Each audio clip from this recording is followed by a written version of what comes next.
Por que se fala tanto de biomecânica na musculação? O que é biomecânica?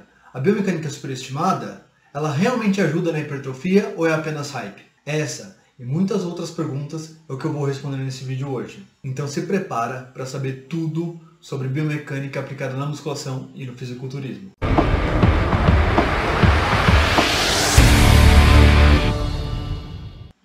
Eu sou o professor Fábio Rocamora, atleta de bodybuilding, treinador de outros atletas e personal trainer há 15 anos. Seja muito bem-vindo ao canal da FBR Fitness. Aqui você vai encontrar tudo sobre treinamento, nutrição, mindset e tudo o que envolve o mundo da musculação, bodybuilding e fitness. Antes de começar, já dá o seu like e compartilha com algum amigo que você sabe que tem interesse nesse assunto. Bom, então vamos começar falando por que a musculação gera hipertrofia. O que faz os nossos músculos crescerem e se desenvolverem é o que chamamos de estresse adaptativo. O estresse adaptativo no treinamento vem através da carga de treino. E não, carga de treino não é o peso que você levanta.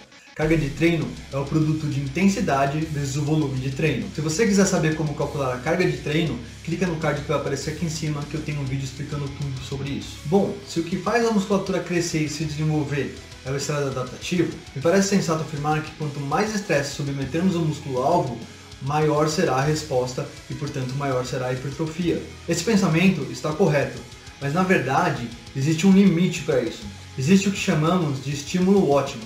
Lembrando que o treino ele é sempre catabólico, mas ele tem uma resposta anabólica. O problema é que se a carga de treino é muito grande e o estresse é muito grande, ele vai ter a degradação bem grande do treino, só que ele não vai conseguir se recuperar e ter essa resposta anabólica. Mas isso é um assunto para outro vídeo. Mas sim, via de regra, quanto mais estresse, mais hipertrofia. Então, se nós queremos estressar o máximo possível o músculo-alvo, nós devemos garantir que ele trabalhe nas condições mais desvantajosas possíveis.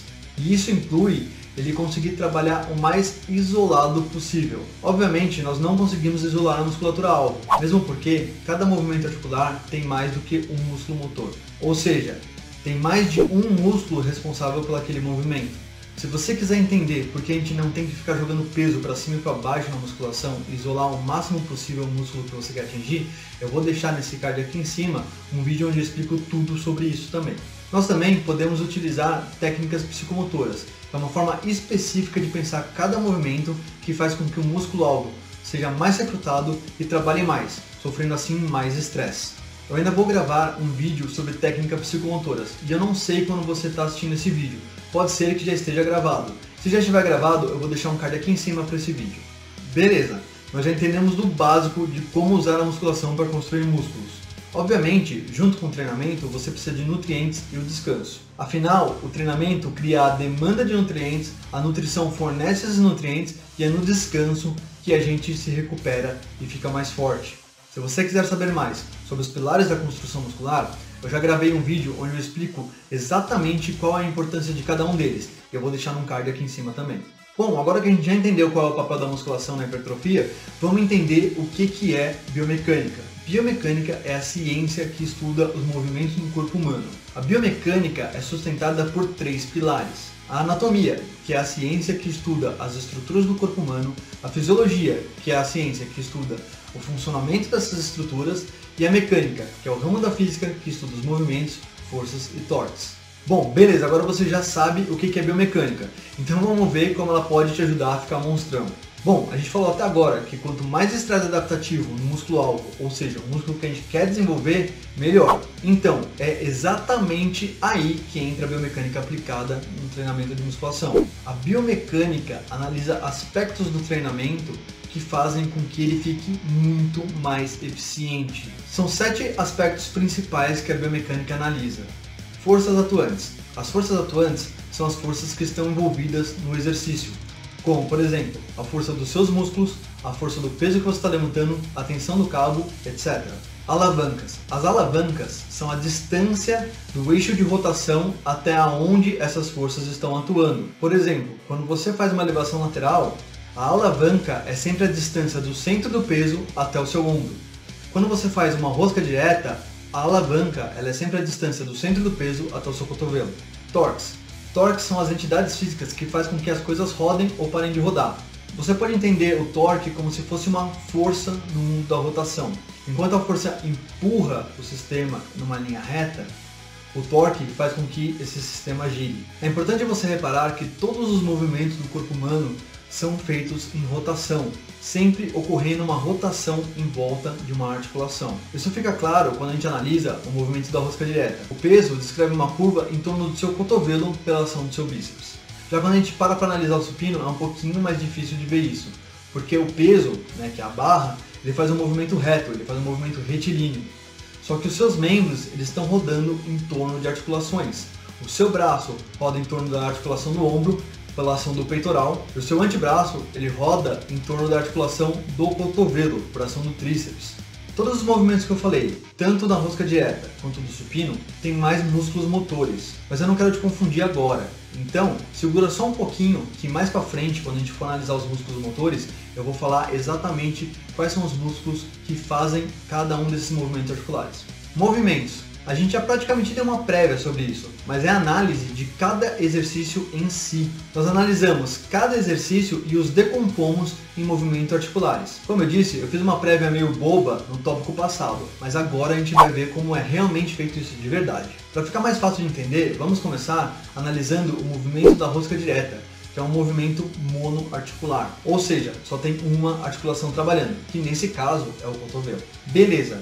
Sempre que nós formos decompor um exercício em movimentos articulares, nós precisamos analisar os movimentos articulares que ocorrem na fase concêntrica. Tem muita gente que confunde isso, então não vamos confundir. Então, na rosca direta, a gente tem uma flexão de cotovelo. Como eu disse, realmente é um exercício muito fácil da gente analisar. Agora, vamos complicar um pouquinho mais. Vamos analisar o supino, que é um exercício multiarticular. No supino, nós temos a flexão horizontal de ombros, a extensão do cotovelo e, teoricamente, tem uma abdução da cintura escapular. Mas essa abdução da cintura escapular, ela deve ser trabalhada em isometria, porque se você abduzir a cintura escapular, os seus ombros ele vem para frente e o peitoral perde tensão, como a gente vai ver no último aspecto que a biomecânica analisa no treinamento. Os músculos motores primários. Depois que a gente já decompôs os exercícios em movimentos articulares, nós vamos ver quais são os músculos motores primários de cada um desses movimentos. No exemplo da rosca direta, nós temos a flexão do cotovelo.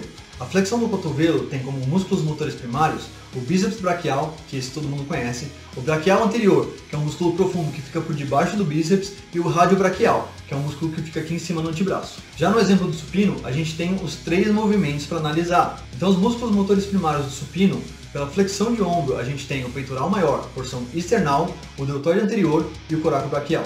Pela extensão de cotovelo, nós temos o tríceps e o ancônio. Pela abdução da cintura escapular, que mais uma vez eu reforço, deve ser trabalhado em isometria, nós temos como músculo motor primário o peitoral menor e o serrátil anterior. Então agora, com essa parte dá pra gente entender duas coisas muito legais que a biomecânica nos mostra. Primeiro, por que a rosca direta é um exercício para bíceps e por que o supino é um exercício para peitoral. Segundo, por que o bíceps e o tríceps são músculos antagonistas. Porque cada um puxa o cotovelo para um lado. Enquanto o bíceps flexiona o cotovelo, o tríceps estende. Então, como eles fazem esse movimento antagônico, vem daí o nome antagonista. Cadeia cinética.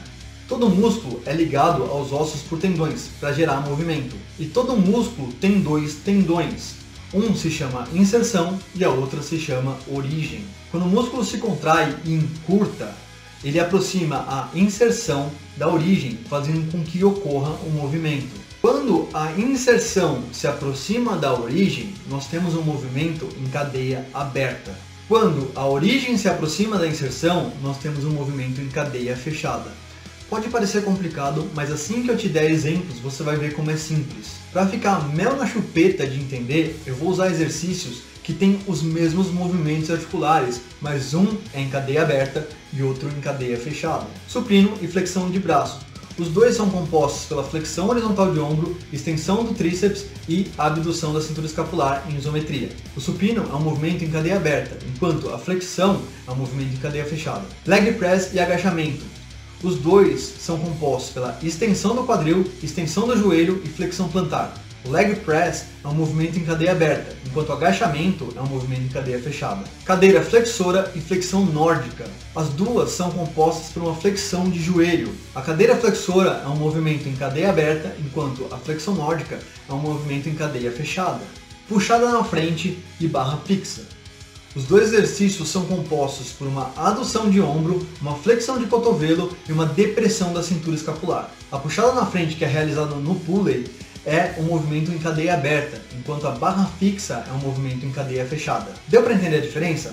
Basicamente, e que nenhum acadêmico me escute falando isso no vídeo, se o peso se mexe é um movimento em cadeia aberta, e se você se mexe é um movimento em cadeia fechada. Insuficiência ativa e passiva. Quando o músculo está submetido a uma insuficiência, a sua capacidade de gerar força está comprometida. A insuficiência ativa tem relação com o músculo agonista, ou seja, o músculo que está fazendo o movimento. Dá uma olhada com carinho nesse gráfico. Esse gráfico nos mostra que quanto mais encurtado, ou seja, mais contraído e mais aproximada a origem e inserção do músculo está, menos capacidade de contrair e, portanto, de gerar força ele tem. Então o músculo, quando ele está em pico de contração, é o momento onde ele consegue gerar menos força. Já a insuficiência passiva tem relação com o músculo antagonista, ou seja, o músculo que faz o movimento contrário do músculo que a gente está treinando. A insuficiência passiva se dá quando a flexibilidade do músculo antagonista compromete a capacidade do músculo agonista de gerar força e de se contrair. Normalmente isso acontece quando a gente tem músculos encurtados. Então é analisando esses 7 aspectos que a biomecânica pode nos ajudar a ter um desenvolvimento muscular muito maior, um treino muito mais eficiente. Resumindo, para a hipertrofia, a biomecânica consegue fazer com que você use cargas ou pesos muito menores e ter muito mais eficiência, muito mais desenvolvimento na sua musculatura. Dessa forma, você consegue ainda assim ter o máximo de hipertrofia na musculatura alvo e diminuir infinitamente os seus riscos de lesões. A biomecânica foi responsável por eu me apaixonar por física e me tornar engenheiro, além de professor de educação física. Então agora eu quero saber de você aqui nos comentários. Me conta aí, você já conhecia a biomecânica? Você já utilizava ela nos seus treinos? Se você quiser saber mais sobre biomecânica, no FBR Fitness Center, que é meu centro de treinamento online, tem tudo sobre biomecânica e tudo o que você precisa para colocar o melhor shape da sua vida. Tem tudo sobre recursos ergogênicos, treinamento, nutrição e muito mais. Então é isso e a gente se vê no próximo vídeo.